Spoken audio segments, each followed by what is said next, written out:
एक बार की बात है। एक गांव में रामदास नाम का एक नेक और ईमानदार व्यक्ति रहता था। वह हमेशा जरूरतमंदों की मदद करता, सच्चाई के मार्ग पर चलता और किसी का बुरा नहीं चाहता। लेकिन फिर भी उसके जीवन में दुखों की भरमार थी। दूसरी ओर उसी गांव में रघुनाथ नाम का एक धूर्त और लालची व्यक्ति था, जो दूसरों को धोखा देकर छल कपट करके धन कमाता था।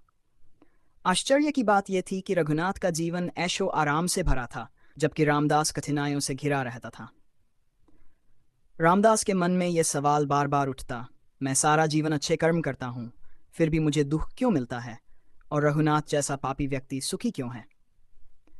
अपनी इस दुविधा को सुलझाने के लिए वह गांव के एक ज्ञानी संत के पास गया और अपनी पीड़ा व्यक्त की। संत मुस्कुराए और बोले, बेटा, मैं तुम्हें इस प्रश्न का उत्तर एक कहानी से दूंगा।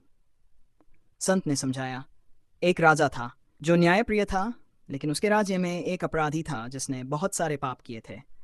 राजा ने सोचा कि उसे तुरंत कड़ी सजा देनी चाहिए, लेकिन तभी मंत्री ने कहा, महाराज, उसे थोड़ा समय और दे दीजिए, हो सकता है वह अपनी गलतियों को सुधार ले। राजा ने मान लिया और अपराधी को कुछ समय और दिया।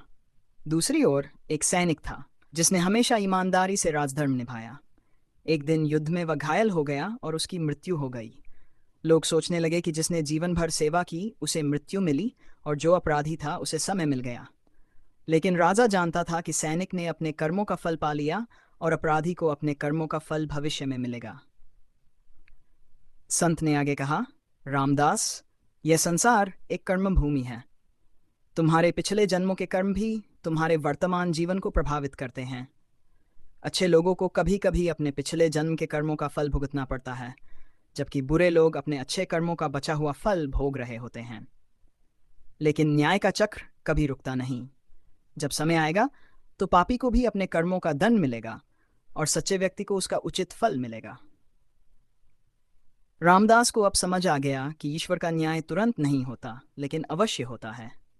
उसने धैर्य रखा और अपने कर्मों में विश्वास बनाए रखा।